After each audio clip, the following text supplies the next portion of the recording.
here in 2026, and I can't believe I still get asked this question. Now, I'm going to use this vehicle and this engine as an example of what I'm about to speak about. As you can see, I'm going to let this stroll by. The question has been asked numerous times. You know what this tells me? You know what this question tells me? There is still a lot of 3.6 Pentastar engines out there on the road. I'm talking about from the first edition. Remember, this came out in 2011, showed up in 2011. Guys, we're in year 2026 now.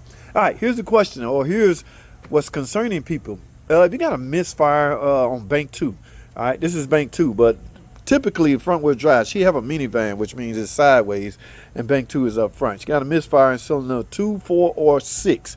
All right, there is a piece of literature, information out there that states if you have tried everything, I'm just paraphrasing here. If you have tried everything, it's likely your cylinder head. Now, Chrysler at that time extended the warranty on those vehicles, so you was able to get a brand new cylinder head.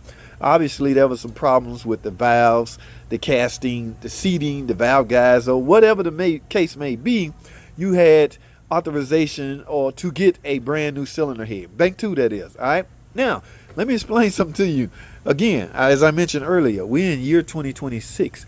That was not a recall, guys. That was nothing more than a warranty extension.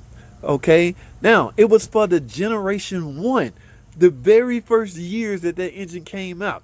So really it applied to 2011, 2012, and 2013. Okay, so Chrysler extended the warranty to 100,000 miles. I think it was 150,000 miles. All right, 10 years or 150,000 miles. Notice what I said: 10 years or 150,000 miles.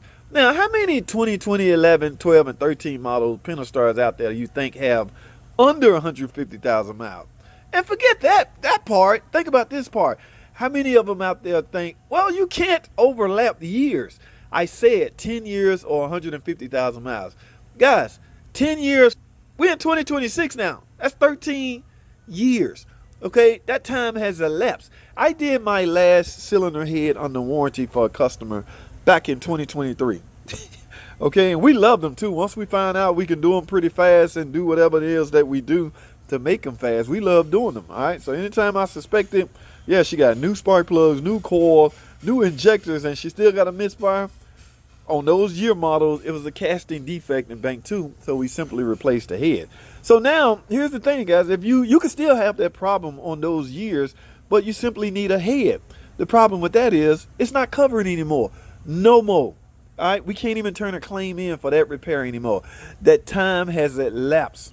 Okay, the years have elapsed. The mileage has likely elapsed. So if you still got one, just stick a head on it. Okay, yeah, simple as that. But that recall has come and gone. I keep making the same mistake you guys making. It was not a freaking recall. It was nothing more than a warranty extension. But the bottom line is it don't exist anymore.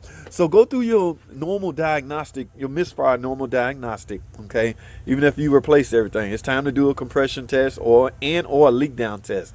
If you have casting defects in that head, you need a head. Okay, yeah, depending on what the head costs, it may be cost efficient to get an engine. All right, depending on what the engine costs, it may be cost efficient to get a vehicle, a whole nother car. So it all depends. That's just some math that you have to calculate and make that decision on your own. I just want to clarify that, okay, because we can't do that anymore. Yeah, I ain't seen that question in a long time, but I see it still exists. Guys, that's all I have, man. I gotta go. Thanks for watching.